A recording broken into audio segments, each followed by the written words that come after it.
Հիմա անցնենք մի քիչ AI-ի հետ կապված պատմեմ։ Իրական վերջի մի քանի տարին, վերջի 3 տարին, 3 դաժե կարելի ասել 3-ից 5 տարին, որովհետև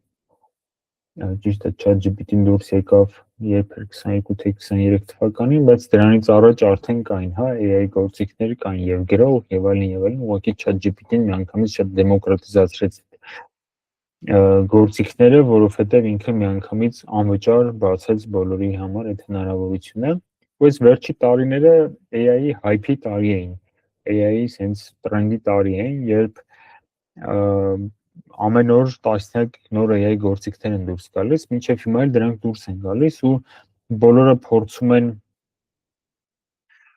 փորձում են այդ գործիքները օգտագործեն, կիրառեն իրենց աշխատանքում, իրենց կյանքում, բիզնեսի մեջ եւ այլն, ինչ որ գործիքներ ունեն ներդրած, ինչ որ հետաքրքիր բաներ ստացել են, լավ բաներ են ստացել եւ այլն, բայց արդյունքում երբ որ բիզնեսի մակարդակով ես նայում, դրանք ընդհանրապես ինչ որ խաղալիքներ են, որոնցով մենք այս վերջի 3-4 տարին խաղում ենք։ Հետաքրքիր խաղալիքներ, արդյունավետ խաղալիքներ միգուցե, բայց ամեն դեպքում իրանք ավելի շատ հետաքրքրության, ավելի շատ sense ինչ որ process-ի նոր բաներ, հա, նոր հնարավորություններ հայտնաբերելու ինչ որ ընթացք էին, մասնավորապես, չգիտեմ, ChatGPT-ի հետ խոսալը, ChatGPT-ին ինչ որ բաներ հանձնարարելը, Sora-ով վիդեոներ սարքելը, Nano-Banana-ով բաներ սարքելը, նկարներ սարքելը կամ գամма պրեզենտացիաներ սարքելը, սրանք իհարկե ես չեմ արժեզրկում, հա, սրանք գերհզոր գործիքներ են, որոնցով մենք լիքը բան արագացնում ենք մեր կյանքում, միգուցե ավտոմատացնում ենք, բայց արդյունքում եթե ամբողջ բիզնեսի բանում ես նայում, մասշտաբով ես նայում, սրանք ընդհանրապես առանձին դերձրած, ընդհանրապես լավ խաղալիքներ են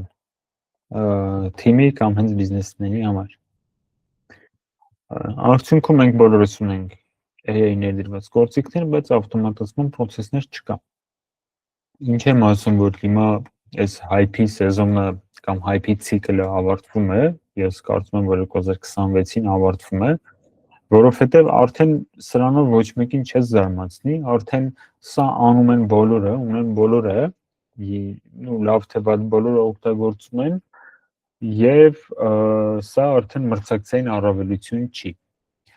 Ընդհանրապես տեխնոլոգիան sense մի նրբություն ունի, որ երբ որ նոր տեխնոլոգիա է դուրս գալիս, շատ արագ մի հատ նորից ասեմ, խոսքը բիզնեսի մասն է։ Երբ բիզնեսի համար նոր տեխնոլոգիա է դուրս գալիս,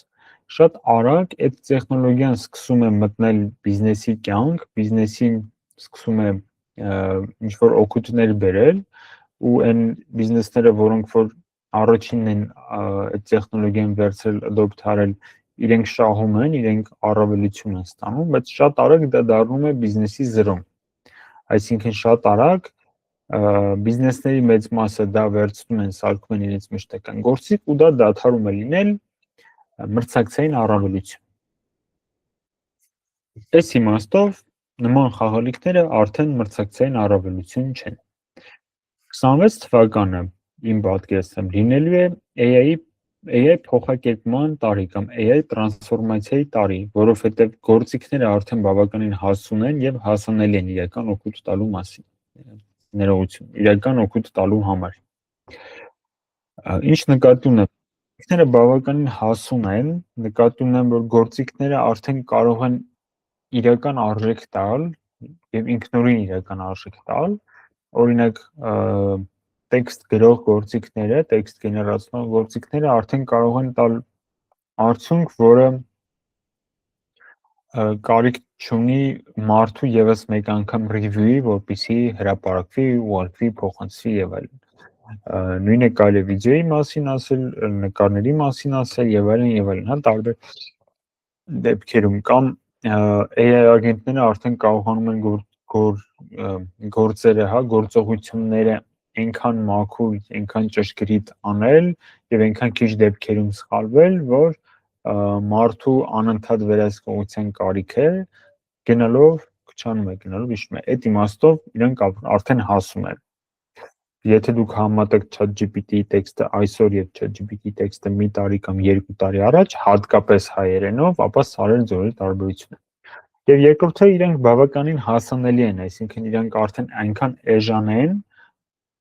դեպության ցանկացած բիզնես, որը որ ուզենա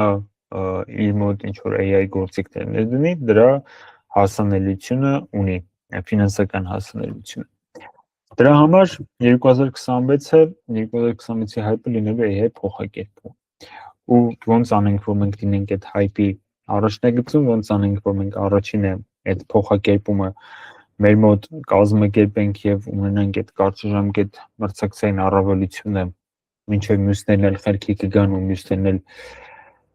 կսկսեն իրենց մոտ AI-ացված process-ներ ներդնել, դրա մասին հիմա խոսենք։ Այստեղ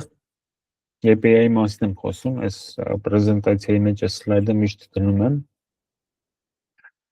AI-ը իրականում չարաշահված տերմին է ու շատ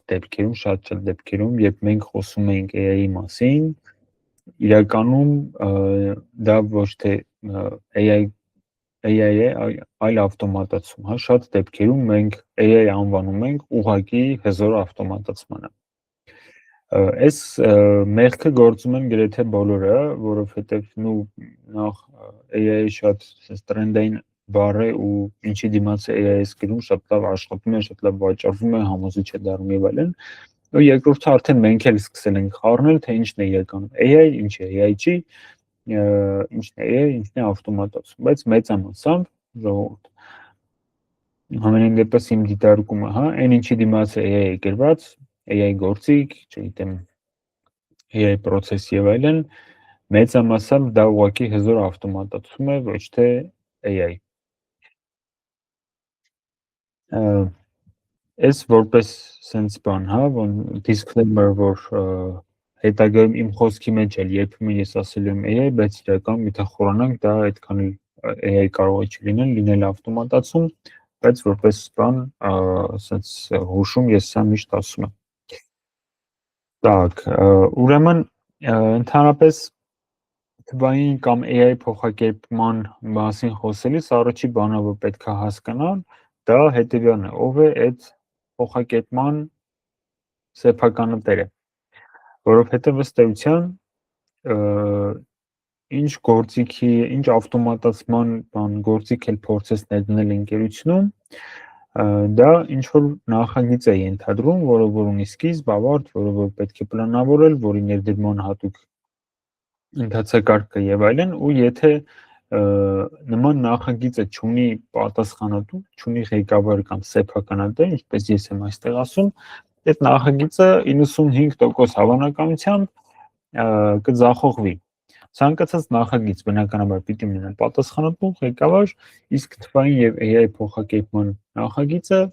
առավել եւս։ Եկեք հասկանանք, թե ով պիտի լինի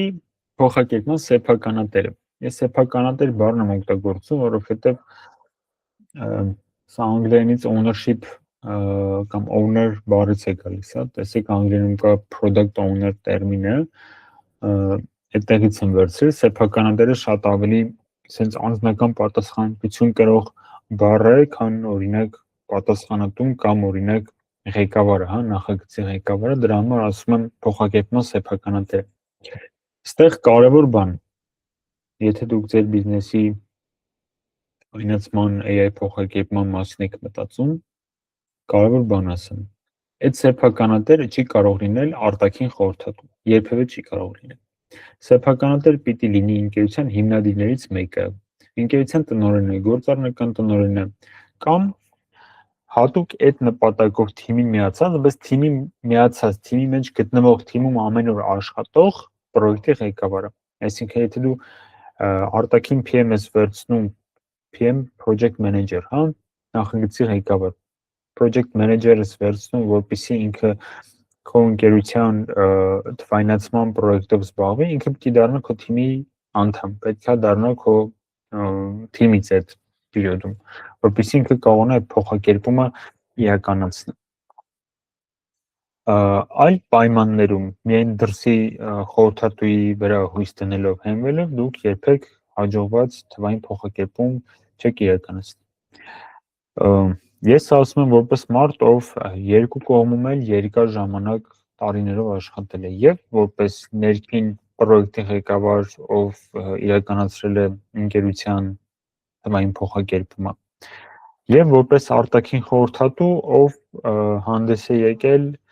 փոխակերպումը իրականացնող ընկերության կողմից, մատակարարի կողմից ու եղել է մատակարարի կողմից պրոյեկտի ղեկավարը։ Եթե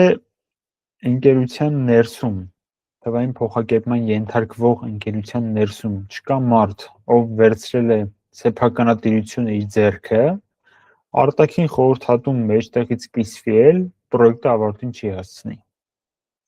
Սա աքսիոմա է, սա ուղղակի բացառություն ես չեմ տեսել։